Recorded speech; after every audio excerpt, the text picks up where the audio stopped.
Hi, I'm Shailyn and I sew. In this video, I'm going to show you guys how I make a regular old bodice piece into something like this with a button-up and a collar. For this project, you're going to need a front and back bodice piece that you're going to alter. I transferred all of the pieces that I needed, so just the front and the back bodice piece, over to another sheet of paper that was a lot bigger so I can start messing with the pattern. So the first thing you're going to want to do is make sure you mark the center front line on your front bodice piece, and then from there you're going to add a little bit extra, and that's going to be the overlap you're going to have for the buttons. So for me, I have 1/2 inch buttons and I made the overlap 1 inch. So I'm going to add 1 inch to the bodice piece right in the center.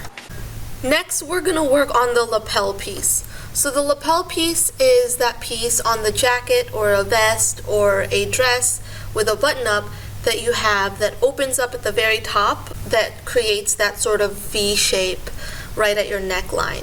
So what you're going to want to do is you're going to want to mark from the top down how low you want your neckline to be, and you're going to mark that spot. I marked mine 5 inches down, so my neckline is going to end 5 inches lower than the original neckline. And you're going to want to mark that on the new line that you've marked for the overlap. Now what you're going to do is you're going to mark a diagonal line from that point that you've created for the lapel. You're going to angle it towards the shoulder seam, and you're going to mark a straight line all the way across there, going past the shoulder seam. So to figure out how long you're going to make that line, you're going to need your back bodice piece, and you're going to need to measure that neckline. Once you figure out the measurement of the neckline, that's going to be the measurement from the shoulder seam up to the end of the new line that you created, that diagonal line. This is going to be your collar piece. So once you've marked how long your neckline is on the back, you're going to square off that line. So what that just means is at a 90-degree angle, I'm going to make a whole new line going across that diagonal line I just made. Now we're going back to the lapel piece on the front. So what you can do is you can make the lapel piece a bit wider. What I decided to do is I decided to make it wider by about 1 inch. So I'm going to mark a line at the very top of the bodice piece, 1 inch over, and then I'm just going to widen that triangle at the very top of the bodice. Now that you've finished your lapel piece, you need to figure out the collar portion.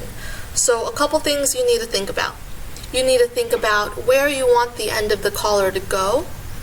You need to figure out the angle of the collar. And then you need to figure out how wide you want the collar to go from that point. Once you've figured that out, you can create a new line from the top of your bodice piece at the angle you want your collar to be, stopping at the width of the collar. From there, you're going to just measure from the top of the collar at the very end, at the center back, all the way down. So this is what your pattern piece will look like now. I've just marked the collar piece a little bit, and what I'm going to do is I'm going to cut out the piece as one piece, and then I'm going to fold it over so you can see what it looks like.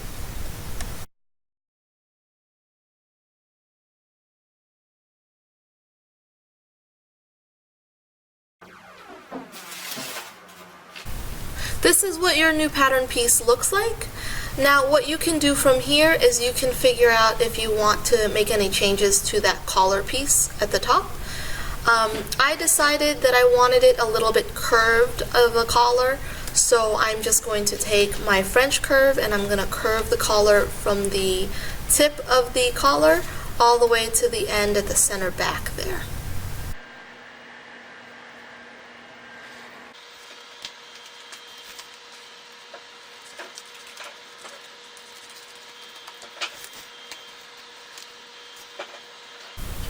Once you're happy with your collar piece, you can now open up your pattern piece and cut out that collar piece.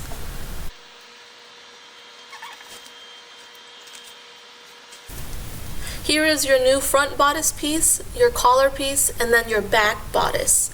Now what you're going to need to do is you're going to need to make sure that your shoulders still match up, because when you cut that collar piece, you might have snipped a little bit of that shoulder piece off.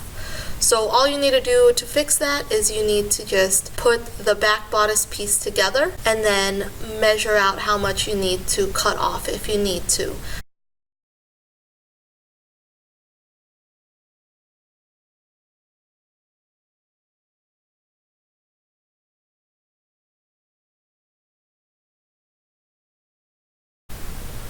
So we are at the home stretch of finishing up these bodice pieces.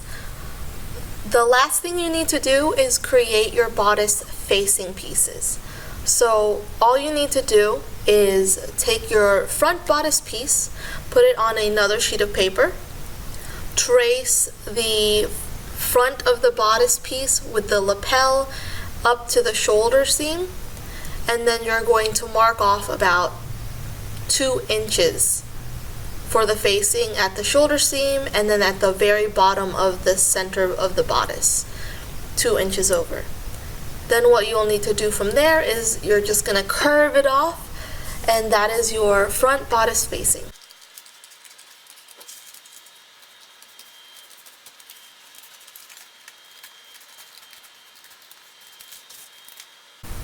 You will do the exact same thing for the back bodice piece to make the back bodice facing, and what you're going to need to do again is trace it. You're going to mark 2 inches down from the center back and 2 inches from the shoulder point down the shoulder seam, and again you're just going to curve it off about 2 inches from the neckline.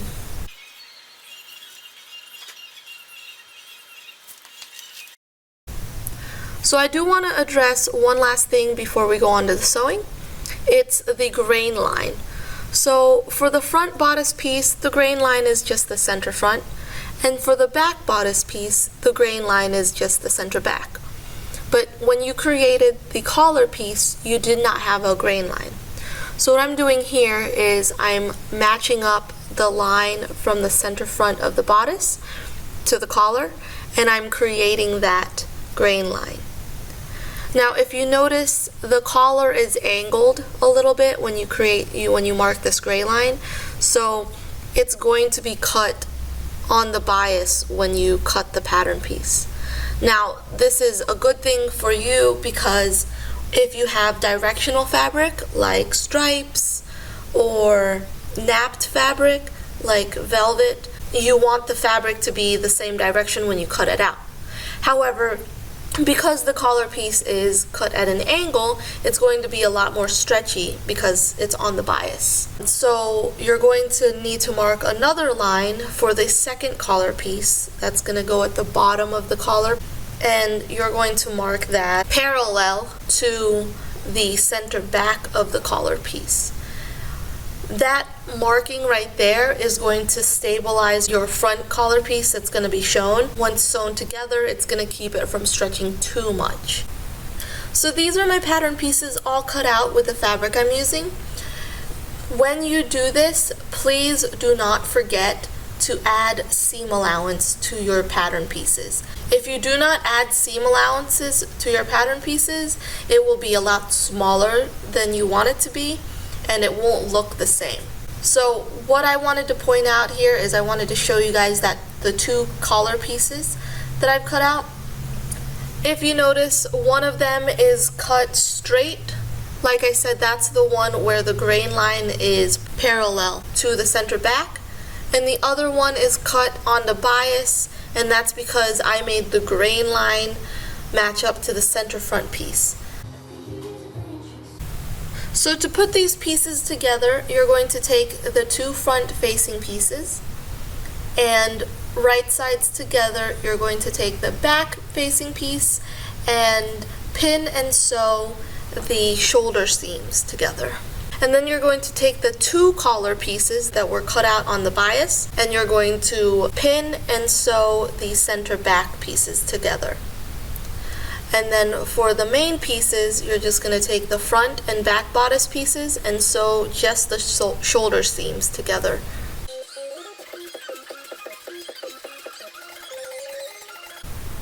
So once those pieces are sewn together, you're going to attach your collar pieces to your facing and your main bodice pieces.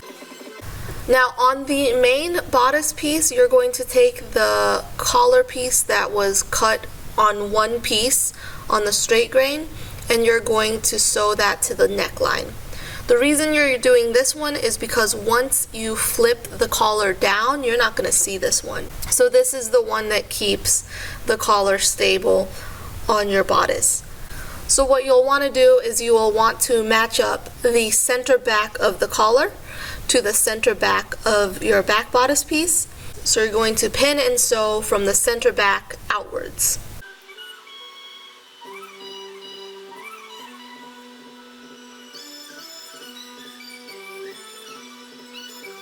For the facing pieces, you will do the same thing. Now the collar piece that you will attach to the facing piece is going to be what's going to be seen. That's because the facing piece is what's going to be flipped out towards you on both the lapel and the collar. So you're going to take the two collar pieces that you cut out and sew together that were cut on the bias, and that's going to be attached to the facing piece. So do the same thing, center back of the facing matched up to the center back of the collar, and you're going to pin and sew from the center back outwards. So once your collar pieces are attached to your facing and bodice pieces, you're going to take those pieces and sew them all together. So you're going to match your facing pieces to your front bodice, and the collar pieces are going to line up to each other, and you're going to sew those pieces right sides together.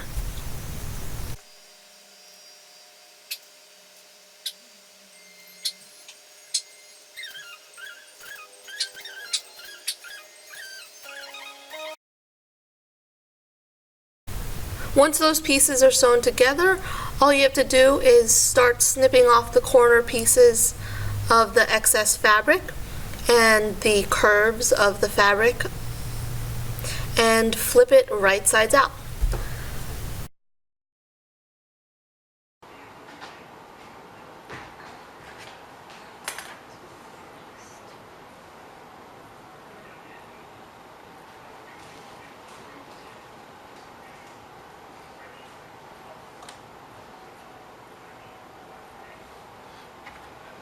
Once you flip the pieces right sides out and press the pieces together, you can see how the bodice looks. So as you can see here, the lapel flips out, so you see part of the facing there, and the collar flips down. So the collar pieces that you've cut out on the bias, you can see how it actually looks straight once it's flipped down. Now all you have to do is mark where you want to put the buttonholes and buttons on your front bodice piece. Now a tip that I've learned about marking buttons and where they should go on a bodice is the very first button that you should mark and sew on should be the one where all of the stress is on your bodice. So for most people, the biggest point of stress on your bodice would be at the largest point of your bust. If you have a problem with ready-to-wear button-ups where you have a little bit of gaping, it's because the buttons aren't aligned to where your specific bust points are. So that's what you're going to want to do. For me, I've marked it, it's right at the moose here, and that's where my first button goes, and then from that point you can measure out the rest of your buttons. So I measured my buttonholes to be 2 inches apart, above it and below it.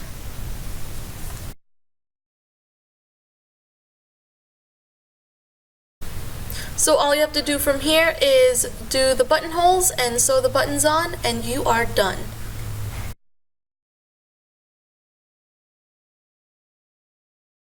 I hope you guys enjoyed this video, and I hope this helped you guys realize that you can do a lot of things with a regular old bodice.